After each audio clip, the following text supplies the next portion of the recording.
Baik, sama dengan begini. Mohon maaf ya. Pernah dengar istilah amal jariah? Tuh. Ayo kita luruskan. Kalau ibu ingin memperbanyak sedekah, banyak kebaikan, maka jenisnya ada dua. Satu, ada yang disebut dengan sedekah jariah. Sedekah jariah. Dua, ada yang diistilahkan dengan sedekah thabitah. Sedekah thabitah. Jangan terjebak pada istilahnya ya. Tidak harus dihafal, yang penting paham. Yang penting paham. Awas, awas, awas. Yang paling tepat, yang paling benar itu bukan amal jariah tapi sedekah jariah. Saya ulang, sedekah jariah. Kalau amal jariah sekarang kalau di Arab, amal jariah itu kalau ada begini nih, misal di jalan sedang ada berlangsung pekerjaan jalan. Misal memperbaiki jalan di sini. Mengganggu orang lewat, maka ditulis oleh orang Arab ada papan tulisannya afwan amal jariah. Maaf, ada amal jariah, pekerjaan yang sedang berlangsung di jalan mengganggu Anda lewat. Sekarang di Arab begitu. Makanya nggak apa-apa kalau Anda sedang ada di bis, tiba-tiba naik ke atas, bawa tulisan amal jariah dan dibuka dengan kata mohon maaf mengganggu. Memang. Misal ya. Contoh, tahan. Jadi yang benar apa? Ya, baik. Sebetulnya secara bahasa itu sah-sah saja. Tapi kalau ingin dikembalikan kepada pengertian syariat yang benar, dengan makna yang baik, maka keluarkan nama sedekah jariah. Apa itu sedekah jariah? Sedekah jariah itu adalah pekerjaan atau ibadah yang saat dikerjakan pahalanya tetap mengalir. Sampai tidak dibatasi dengan kematian. Saya ulang. Pekerjaan atau ibadah yang saat itu dikerjakan, maka pahalanya akan terus mengalir dan tidak dibatasi dengan kematian. Jadi kalau, maaf sekali lagi, kalau ibu pun telah wafat, pahala dari pekerjaan ini tetap mengalir kepada ibu. Padahal amalnya sudah selesai. Adapun yang kedua, disebut dengan sedekah thabitah. Ini adalah pekerjaan atau ibadah yang saat dikerjakan, saat itulah pahalanya diberikan. Jadi kalau ibu sudah meninggal, pahalanya nggak ada lagi. Atau jangankan meninggal, kalau sudah selesai dikerjakan, pahala diberikan, sudah selesai sampai situ. Thabitah artinya tetap berhenti di situ. Jariah artinya mengalir. Ya, ada seorang pakar bahasa menuliskan dasar-dasar bahasa Arab, dia beri nama Al-Jurumiyah. Kenapa diberi nama dengan Jurumiyah? Karena saat beliau menulis itu, ini ulama dulu Bu ya, belum ada mesin tik, belum ada komputer. Beliau tulis dengan tangannya sendiri, menggunakan tinta. Setelah selesai dituliskan, beliau pergi kemudian ke sisi sebuah sungai. Beliau lemparkan kemudian tulisannya itu. Beliau katakan, ya Allah, kalau tulisan ini bermanfaat di kemudian hari, maka mohon ya Allah, sungainya boleh mengalir tapi tintanya jangan luntur. Tapi kalau tulisan ini tidak bermanfaat, ya Allah, maka lunturkan dengan mengalirnya sungai. Mengalirnya air sungai. Maka dilemparkan tulisannya itu, beliau katakan, Jarmiyah. Ayo, air mengalir. Maka Masya Allah, mohon maaf ibu sekalian, teman-teman sekalian, begitu airnya mengalir di sungai, ternyata tulisannya tetap bertahan. Padahal ditulis dengan tinta biasa, tulisannya bertahan. Sampai sekarang, tulisan itu jadi buku dikenal dengan Jurumiyah. Diajarkan di pesantren-pesantren untuk tingkat dasar. Al-kalamu huwa lafdul murakkabul mufidu bil wad'i wa aqsamu thalathatun ismun wa fi'lun wa harfun wa amal ismu wa kalimatun dalat ala ma'nan fi maqtiyah wa lam tuqaran bi zamanin wad'an. Itulah Jurumiyah. Nanti naik ke Emriti, naik ke Alfiyah. Alfiyah lebih tinggi lagi 1002 bait. Kalamuna lafdun mufidun kastaqim wasmun wa fi'lun thumma harfunil kalim wahiduhu kalimatun wal qawlu am wa kalimatun biha kalamun qad yu'am bil jarri wat tanwini wan nida wa al wa musadin lis bi tamizun hasal bi fa fa'alti atau if'ali wa nunik balana fi'lun yanjali. Itu naik ke Alfiyah. Ya. Saya hanya ingin mengatakan begini, kalau bisa, ayo ajarkan anak-anak itu, dunia dapat tapi akhirat jangan ketinggalan. Silahkan ajarkan. Saya apa saja saya baca. Saya nggak pernah main-main musik itu, saya nggak pernah. Tapi saya hafal teori-teorinya. CDF, GABC, GABC, DFIS G, DFIS G, ABCIS D, ABCIS D, FIS GIS A, FIS GIS A, BCIS DIS E, BCIS DIS E, FIS GIS AIS B, FISIS AIS B, CISIS AIS FIS, CISIS AIS FIS GIS AIS BIS, CIS. Hafal saya. Tapi saya nggak suka main-main seperti itu. Cuma saya baca untuk menerangkan ini loh maknanya seperti ini seperti ini. Kalau Anda bisa arahkan ke Quran, kenapa mengambil yang lain? Ya. Nah ini, fokus ini. Yang pertama namanya sedekah apa? Yang kedua apa? Saya cek sebentar. Kalau pahalanya terus mengalir sampai saat kita wafat pahalanya datang disebut apa? Kalau pahalanya diberikan begitu saja tidak mengalir sampai wafat disebut apa? Nah, kalau Anda ingin cerdas dalam beramal, walaupun kita telah wafat investasinya masih ada, maka coba pilih-pilih kalau ingin beramal, kalau ada sedekah jariyah, maka utamakan yang jariyah, akhirkan yang sabitah. Paham? Contoh. Ibu punya uang 50.000. Modalnya 50.000.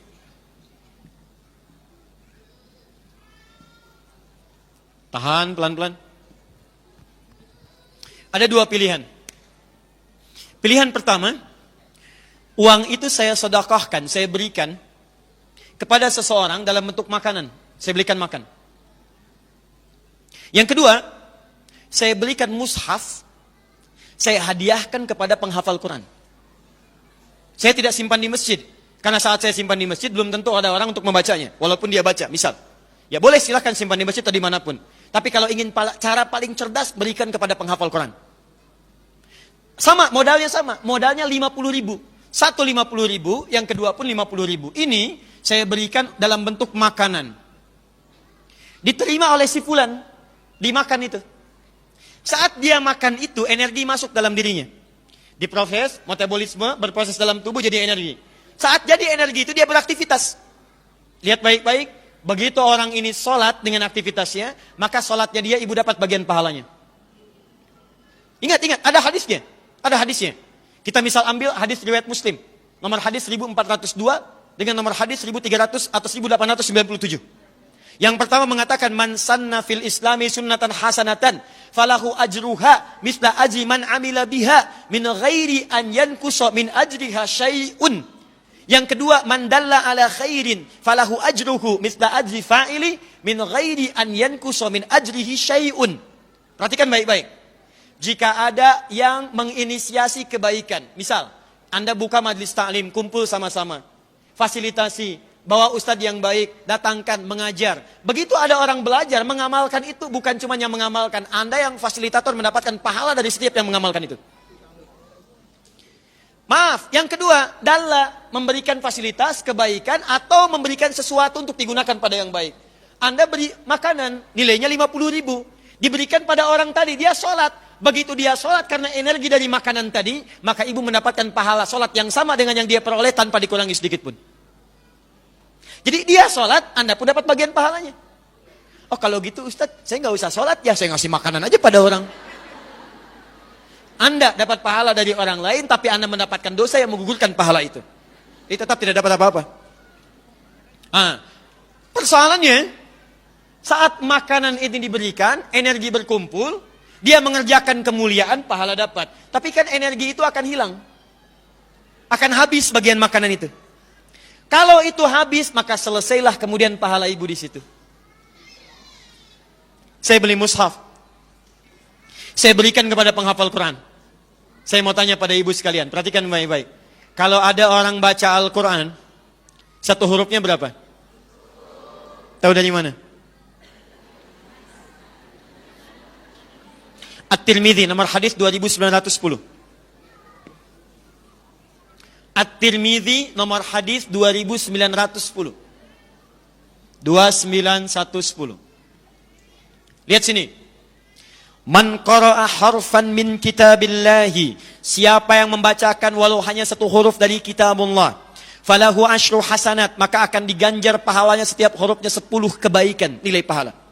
Walam aqul alif lam mim harfun, saya tidak katakan kata Nabi alif lam mim itu satu huruf, walakin alifun harfun, lamun harfun, mimun harfun.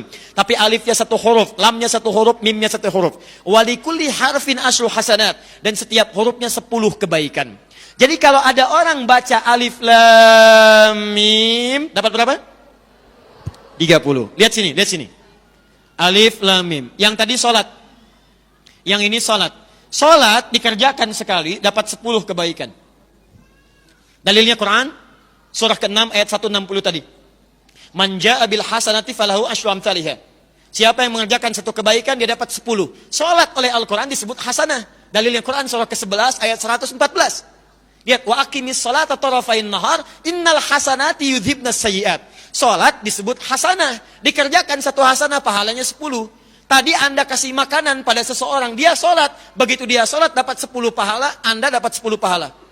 Anda berikan 50.000 itu, belikan mushaf, berikan pada penghafal Quran. Perhatikan baik-baik, penghafal Quran saat membacakan Qurannya alif lam mim, baru alif lam mim sudah dapat 30. Banyak mana 10 dengan 30? 30. Dan dahsyatnya, hampir mustahil ada pembaca Al-Quran cuma baca Quran 1 ayat. Atau bahkan 1 huruf, gak ada. Gak ada. Saya belum pernah dengar ada penghafal Quran, baca Al-Quran cuma sehuruf. Siapa yang ngasih ini? Wakafnya Ibu Lucy, udah banyak pahalanya, sehuruf aja. Nun, sudah ya, gampang. Gak ada. Silahkan cek. Satu itu. Yang kedua, penghafal Quran itu, walaupun yang dibaca 1 ayat, 2 ayat, itu pasti akan diulang-ulang, Bu. Karena dia membaca, bukan sekedar baca, dia membaca untuk menghafalkannya. Sedangkan hukum hafalan menyebutkan kalau ingin cepat hafal, dia mesti mengulang apa yang dihafalkannya. Silahkan cek penghafal Quran. Tidak ada penghafal Quran, baca Quran begini. Dzalikal kitabu la raiba fi hudal lil muttaqin. Selesai, tidak ada. Yang ada, dzalikal kitabu la raiba fi, la raiba fi, la raiba fi, dzalikal kitabu la raiba fi hudal lil muttaqin, hudal lil muttaqin, dzalikal kitabu la raiba fi hudal lil muttaqin, dzalikal kitabu la raiba fi hudal lil muttaqin. Berapa huruf? Modalnya 50.000, tapi pahalanya luar biasa. Belum selesai. Sekarang misalnya ibu yang mewakafkan mushaf itu meninggal. Mushafnya masih ada. Dipakai lagi oleh orang lain, dipakai lagi. Allahu Akbar, sepanjang mushaf itu masih ada, pahalanya mengalir untuk ibu. Misal, Ustadz mushafnya usang, sudah hancur misalnya, sudah nggak digunakan lagi, mushafnya nggak digunakan, tapi bukankah penghafal Quran tadi menghafal Quran dari mushaf ibu tadi? Kalau mushafnya kemudian sudah tidak ada, penghafal Qurannya masih ada, maka setiap dia menghafal, membaca Quran dari mushaf tadi, akibat mushaf tadi, dia hafal Quran. Setiap dia membaca Qurannya itu dari hasil hafalan berdasarkan mushaf tadi, ibu tetap mendapatkan bagian dari pahalanya. Sekarang orang ini saat hafal Quran mengajar pada orang lain, menghasilkan murid, 10 murid, Masya Allah. Satu orang hafal Quran, muridnya 10. Begitu 10 ini belajar, dia belajar setiap hurufnya, ibu dapat pahala lagi. Yang imam ini meninggal, yang 10 ini menyebar, jadi imam lagi, belajar lagi. Setiap satu orang dari 10 ini mendapatkan 100 murid. Berapa pahala yang ibu dapatkan? Modalnya cuma 50.000. Maka kalau Anda bisa gunakan pada yang cerdas, mengapa memilih itu digunakan pada yang biasa-biasa? Atau bahkan yang paling menarik, maaf, kenapa begitu mudah mengeluarkan uang pada kepentingan mal? Sementara pada kepentingan mal itu sulit dikeluarkan dengan baik. Zakat mal luar biasa, zakat mal ditahan-tahan. Silakan bandingkan. Anda ke mal kalau belanja 50.000 rasanya malu. Infak 50.000 kebanyakan. Cek. Ya. Saya suka bingung saya. Ada orang pengen masuk surga tapi ketinggalan pahala surga nggak diambil. Kalau ketinggalan dunia dikejar-kejar. Ibu punya handphone nih. Maaf ya. Ibu keluar dari sini, handphonenya ketinggalan di sini. Balik lagi nggak ke sini? Balik, padahal handphone 3315 Nokia. Masih balik. Ada data Ustaz di dalamnya. Saya tanya pada Anda keluar dari sini ketinggalan sholat sunnah. Balik lagi nggak? Tuh. Padahal itu yang mengantarkan Anda ke surga.